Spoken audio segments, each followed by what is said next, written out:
ચાલો એક સવાલથી શરૂઆત કરીએ. ભારતના શાસનતંત્રમાં સૌથી શક્તિશાળી પદ કોનું છે? શું એ વડાપ્રધાન છે કે પછી કોઈ બીજું? આજે આપણે ભારતના સર્વોચ્ચ બંધારણીય પદ એટલે કે રાષ્ટ્રપતિ, એમની સત્તા, ભૂમિકા અને એના મહત્વને સમજવાના છીએ. તો ચાલો શરૂ કરીએ. તો રાષ્ટ્રપતિનું પદ શું એ ફક્ત એક ઔપચારિક પદવી છે? ના, બિલકુલ નહીં. એ દેશનું સર્વોચ્ચ સ્થાન છે. એ આપણા ગણતંત્રની એકતા, અખંડિતતા અને ગૌરવનું જીવંત પ્રતીક છે. હવે એક શબ્દ જે આપણે વારંવાર સાંભળીએ છીએ, પ્રથમ નાગરિક. પણ ક્યારે વિચાર્યું છે કે આનો ખરો મતલબ શું થાય છે? શું આ ખાલી કહેવાની વાત છે? ચાલો આજે આ બિરુદ પાછળના બંધારણીય રહસ્યને જરા ઊંડાણથી સમજીએ. જુઓ, પ્રથમ નાગરિકો એક પ્રતિકાત્મક વાત છે. એ વાત પર ભાર મૂકે છે કે ભારતનો વડો કોઈ રાજા મહારાજા નથી, પણ આપણા જેવા જે એક સામાન્ય નાગરિક છે. એ કોઈ એક પક્ષના નથી હોતા, પણ આખા દેશના હોય છે. સમગ્ર રાષ્ટ્રની સાર્વભૌમત્વ અને એકતાનું જીવંત સ્વરૂપ. અને આ બધી વાતો હવામાં નથી. આપણું બંધારણ આ પદને ખૂબ જ મજબૂત રીતે વ્યાખ્યાયિત કરે છે. અહીં જો અનુચ્છેદ 52થી લઈને 123 સુધી દરેક વસ્તુ સ્પષ્ટ છે.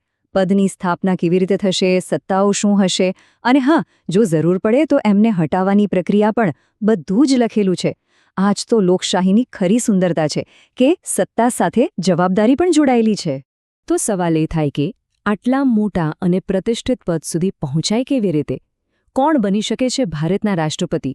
અને એમની ચૂંટણી એ કેવી રીતે થાય છે? ચાલો આખી પ્રક્રિયાને સ્ટેપ બાય સ્ટેપ સમજીએ. બંધારણ આના માટે બહુ સ્પષ્ટ નિયમો આપે છે. અનુચ્છેદ 58 પ્રમાણે 4 મુખ્ય શરતો છે. પહેલું, ભારતના નાગરિક હોવા જોઈએ. બીજું, ઉંમર ઓછામાં ઓછી 35 વર્ષની હોવી જોઈએ. ત્રીજું, લોકસભાના સભ્ય બનવાની લાયકાત હોવી જોઈએ. અને ચોથું, જે ખૂબ જ મહત્વનું છે, કોઈ લાભનું પદ ન ધરાવતા હોવા જોઈએ. એટલે કે સરકારમાં કોઈ પગારદાર નોકરી પર ન હોવા જોઈએ. આ બધું એટલા માટે કે રાષ્ટ્રપતિ નિષ્પક્ષ રહી શકે. 35 વર્ષ. આ આંકડો એમનેમ નથી નક્કી કરાયો. બંધારણ બનાવનારાઓએ બહુ વિચારીને આ વયમર્યાદા રાખી હતી. એમનો વિચાર એ હતો કે દેશના સર્વોચ્ચ પદ પર જે વ્યક્તિ બેસે એની પાસે જીવનનો અને રાજકારણનો પૂરતો અનુભવ હોય, એક પરિપક્વતા હોય, જે સાચા નિર્ણયો લેવા માટે જરૂરી છે. પણ સૌથી રસપ્રદ સવાલ તો હવે આવે છે. રાષ્ટ્રપતિની ચૂંટણી થાય છે કેવી રીતે? આપણે બધા તો વોટ આપવા જતા નથી, બરાબર ને? તો પછી એમને ચૂંટે છે કોણ? આ ચૂંટણી સીધી નથી, પણ પરોક્ષ છે. એનો મતલબ કે જનતા સીધા વોટ નથી આપતી. એના બદલે આપણે જેમને ચૂંટીને મોકલ્યા છે, એટલે કે આપણા સાંસદો અને ધારાસભ્યો, એ લોકો વોટ આપે છે. આને કહેવાય છે નિર્વાચક મંડળ. અને હા, આમાં ફક્ત ચૂંટાયેલા સભ્યો જ ભાગ લઈ શકે છે. જેમને નોમિનેટ કરાયા હોય એ નહીં. કારણ કે આખી પ્રક્રિયાને સંપૂર્ણપણે લોકતાંત્રિક રાખવાનો હેતુ છે. ચાલો હવે વાત કરીએ સૌથી મુખ્ય મુદ્દાની, રાષ્ટ્રપતિની સત્તાઓ.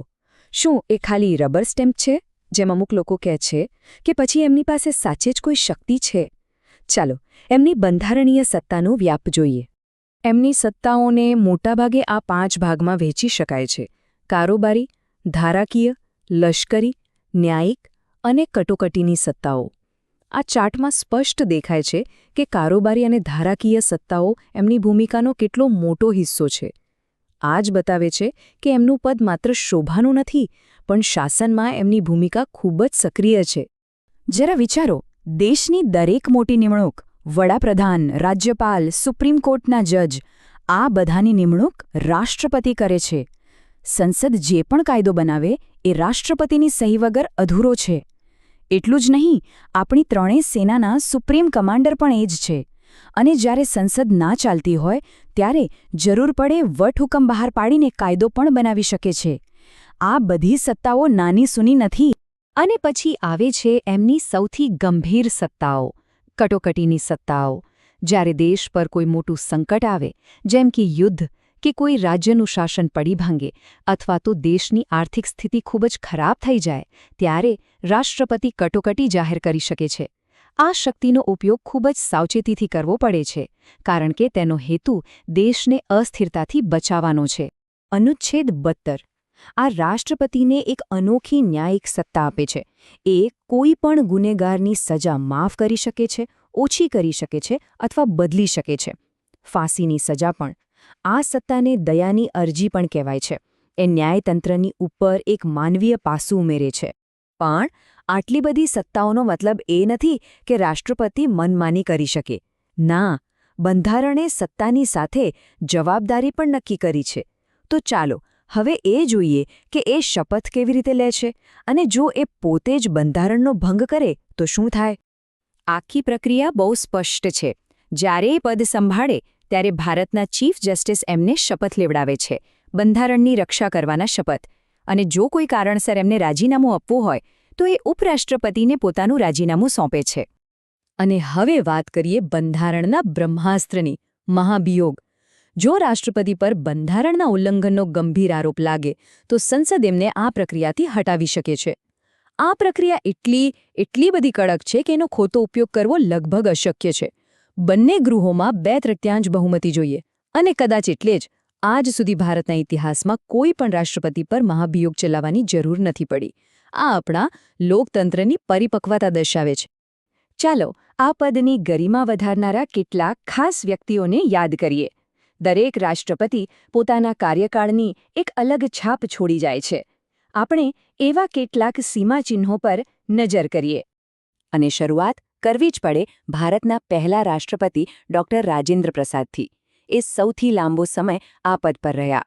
પણ એનાથી પણ મોટી વાત એ હતી કે એમનો કાર્યકાળ એવા સમય હતો જ્યારે દેશ હજી નવો આઝાદ થયો હતો અને તેના પાયા મજબૂત કરવાની જરૂર હતી. પછી 2007માં એક નવો ઇતિહાસ રચાયો.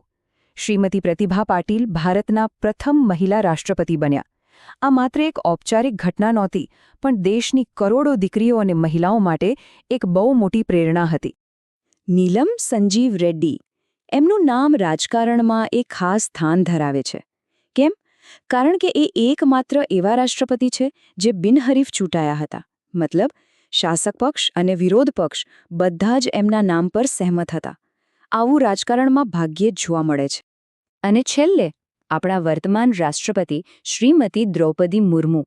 એમના નામ સાથે પણ એક ઐતિહાસિક સિદ્ધિ જોડાયેલી છે. એ ભારતના પ્રથમ આદિવાસી મહિલા રાષ્ટ્રપતિ છે.